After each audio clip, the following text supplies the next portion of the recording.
उनको आया अनाथा भी बैठकर देख रहे थे। आया पीछे मुड़कर देखती है तो रक्षक उनसे थोड़ी दूरी पर खड़ा था। आया ओ तो वहाँ है वो जो नाच रहे थे, तो उन्हें देखकर आया का मन भी करता है उनमें शामिल होने का। वो उठकर नाचती है और फिर दोनों हाथों को फैलाकर अनाथा को भी नाचने के लिए खींच लेती हैं। दोनों डांस करने लगते हैं एक कपल की तरह। उनको देखने के लिए बाकी वहीं बैठ जाते हैं। एक दूसरे को देखते हुए वो दोनों एक दूसरे में खो जाते हैं। आया अनाथा को अपने हाथ से घुमाती है और उसे खींचकर अपने बाहों में लेती है। अनाथा भी बहुत खुश थी और फिर आया अनाथा की कमर को अपने हाथों से पकड़कर अपने पास लाकर उसे नीचे झुकाती है और इसी के साथ उनका डांस खत्म होता है, जिसे देखकर सभी ताली बजाते हैं। दोनों अनाथा और आया उनका धन्यवाद करती हैं उन्हें वहाँ बुलाने के लिए। फिर फंक्शन खत्म होने पर वो घर की ओर जाते हैं।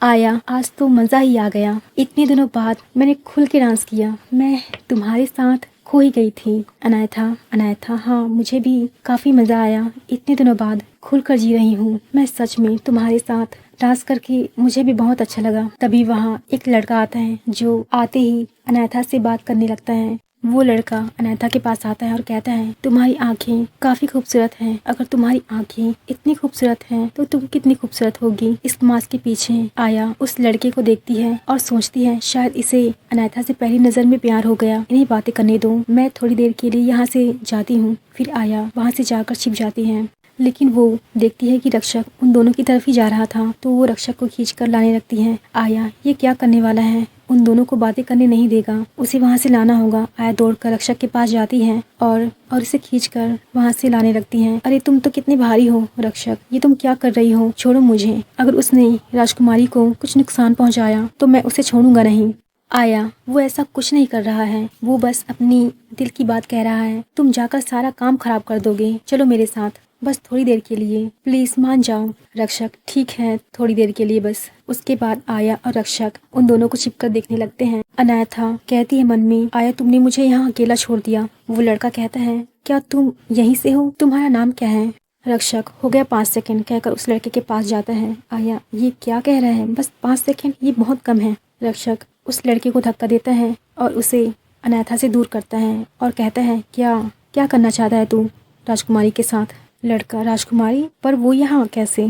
रक्षक उसे मारने ही वाला था पर अनाथा उसे रोक लेती है। अनाथा नहीं, उसे छोड़ दो, मुझे कुछ नहीं हुआ है, चलो यहाँ से, और तुम्हें मुझे राजकुमारी नहीं कहना चाहिए। रक्षक मुझे माफ करना अनाथा, कोई बात नहीं, तुम्हें माफी मांगने की जरूरत नहीं है, अब चलो यहाँ से। घर आने पर अनाथा आया को कहती है तुम मुझे उस लड़के के साथ अकेला छोड़कर आ गई थी, मुझे काफी डर लग रहा था उसके साथ। आया अरे इसमें डरने की क्या बात है, शायद उसे तुम पसंद आ गई इसलिए वो तुम्हारे पास आया था। अनाथा पर मुझे काफी अजीब लग रहा था। अच्छा मुझे नींद आ रही है तो मैं सोने जा रही हूँ। आया हाँ शुभ रात्रि। अनाथा के जाने के बाद रक्षक आया के पास आता है। वो आया से कहता है तुम राजकुमारी को अकेला छोड़कर आ गई थी, वहाँ अगर उसे कुछ हो जाता तो। आया ऐसा कुछ नहीं होता, वो अब बड़ी हो चुकी है, देखो जो भी हो आगे से ऐसी हरकत मत करना तुम। आया हाँ समझ गई। अब आया भी सोने जाती है, लेकिन वो देखती है अनाथा अभी भी जाग रही है, तो वो उसके पास जाती है।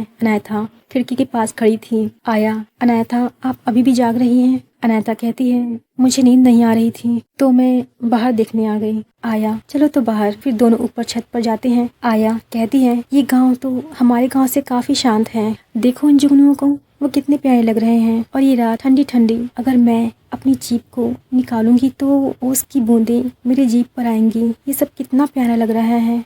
अनाथा हाँ। आया फिर कहती है क्या तुमने उगते हुए सूरज को देखा है, वो कितना प्यारा लगता है, उस पेड़ के पास नज़ारा और भी अच्छा लगेगा, कल सुबह हम वहाँ चलेंगे। अनाथा हाँ कहती है। अगली सुबह अनाथा आया को उठाती है। आया उठो, तुमने कहा था हमें उगते हुए सूरज को देखना है। आया क्या ऐसा कहा था मैंने, अच्छा कहकर आया फिर से सो जाती है। अनाथा क्या मुझे इसने जल्दी उठने के लिए कहकर ये खुद ही नहीं उठ रही है। अनाथा उसकी दोनों हाथों को खींचकर उठा देती है। आया क्या हुआ कहती है चिल्लाकर। अनाथा चलो भी अब। आया ओह अच्छा चलो, हम लेट तो नहीं हुए ना, बस निकलने ही वाला है, थोड़ी देर बाद सूरज निकल आता है। अनाथा उगते हुए सूरज को देखकर कहती है सच में ये कितना खूबसूरत है, कहकर अनाथा रोने लगती है। आया अरे क्या हुआ अनाथा, आप रो क्यों रही हैं। अनाथा पता नहीं बस रोना आ गया। आया अनाथा को गले लगा लेती है। कुछ देर दोनों ऐसे ही रहते हैं। सुबह की ठंडी ठंडी हवा चल रही थी। अनायथा कहती है, मुझे तुम्हें कुछ बताना है आया। आया, हाँ कहो अनायथा। अनायथा, क्या मैं तुम पर भरोसा कर सकती हूँ? आया, भरोसा? हाँ, तभी तो तुमने मुझे चुना है। अनायथा कहती है, मैं प्रिंसेस हूँ। आया, हाँ मुझे पता है, आप राजकुमारी अनायथा हो। अनायथा, हाँ मैं वो प्रिंसेस हूँ जिससे तुम जंगल में मिली थी। क्या? अनायथा, क्या तुम गुस्सा तो नहीं हो मुझसे? आया, बिल्कुल भी नहीं, मुझे लगा ही था। मैंने इतनी सुंदर आंखें कहीं तो देखी हैं, पर ये एक राजकुमारी की आंखें होंगी पता नहीं था। पर आपने ऐसा क्यों किया? और अनायथा, आप उस दिन क्या करना चाहती थी?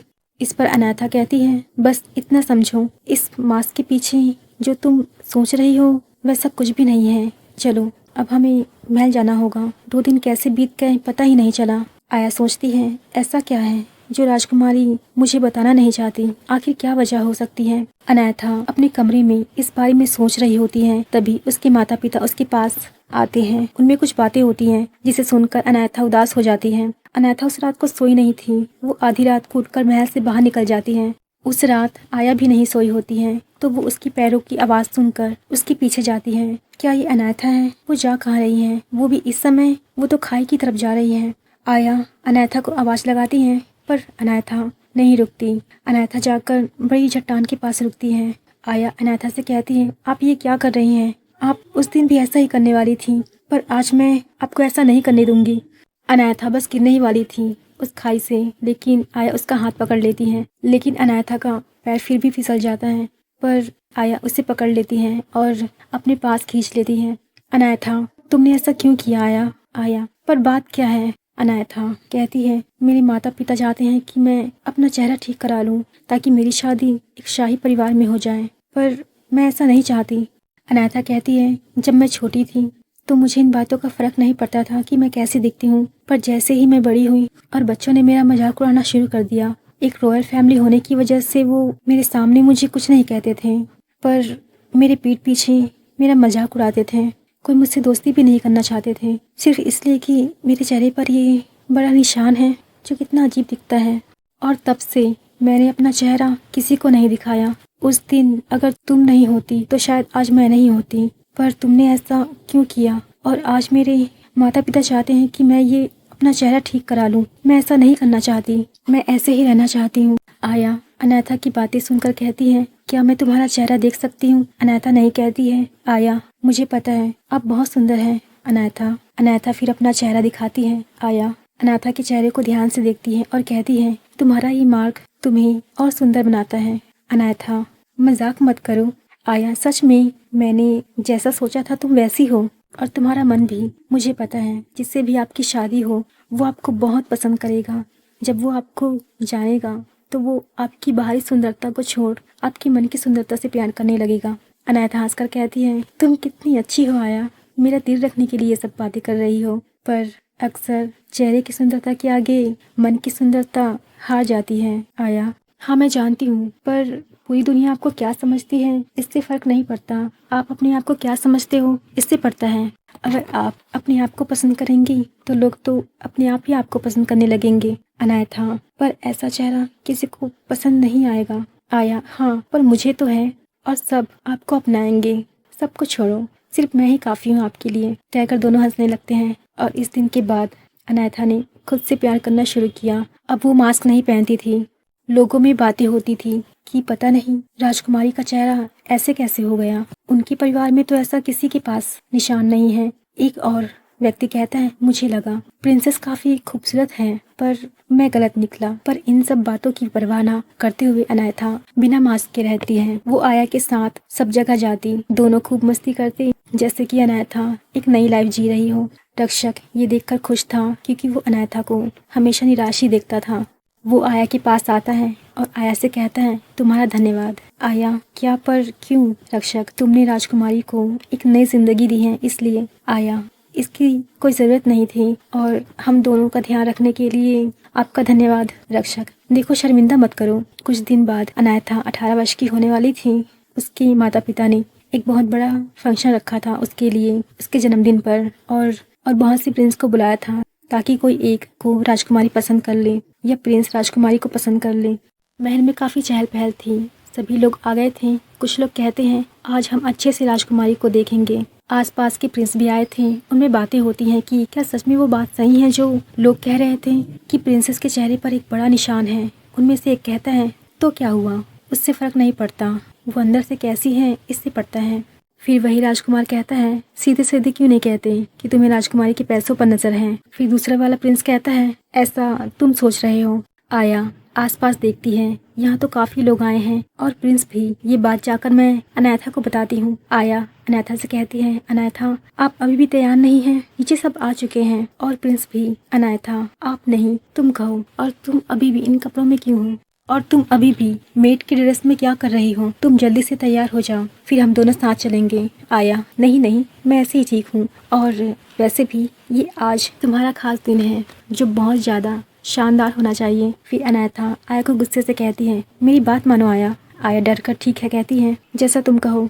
फिर दोनों तैयार होकर नीचे जाते हैं फंक्शन में। उसके बाद सबकी आंखें उनके ऊपर ही होती हैं। फिर थोड़ी देर बाद वही प्रिंस जिसने कहा था राजकुमारी जैसी हो, राजकुमारी अच्छी होनी चाहिए, वो जाकर अनायथा को डांस के लिए पूछता है। अनायथा भी उसके साथ चली जाती है। दोनों डांस करते हैं जिसे देखकर उनके माता पिता भी और आया और रक्षक खुश होते हैं। आया वहाँ पर बैठी अनायथा को देख रही थी। आया के पास एक लड़का आता है उसे डांस के लिए पूछने के लिए, पर वो मना कर देती है और सिर्फ अनायथा और प्रिंस को डांस करते हुए देख रही थी। फिर आए हुए मेहमान भी डांस करते हैं। थोड़ी देर बाद अनायथा आया की तरफ देखती है तो वो वहाँ बैठी सबको देख रही थी। अनायथा उसके पास जाती है और उसके दोनों हाथों को खींचकर अपने साथ डांस करने के लिए कहती है। फिर दोनों डांस करते हैं और सब उन्हीं को देखते हैं क्योंकि वो काफ़ी अच्छा कर रहे थे। फंक्शन में आए हुए वही प्रिंस जिसने अनायथा को डांस के लिए पूछा था, वो शादी के लिए अनायथा के माता पिता से कहता है, पर वो मना कर देती है और कहती है उसे आया के साथ आगे पढ़ना है। फिर दोनों आगे की पढ़ाई के लिए चले जाते हैं। आया अनायथा से पूछती है तुमने उस प्रिंस को मना क्यों कर दिया। इस पर अनायथा कहती है क्योंकि उसे तुम्हारे साथ आगे की पढ़ाई करना है। आया ओ अच्छा, तो सिर्फ तुमने इसलिए उसे मना कर दिया या कुछ और बात है। अनायथा नहीं, बस यही बात है। फिर दोनों एक साथ आगे की पढ़ाई के लिए चले जाते हैं।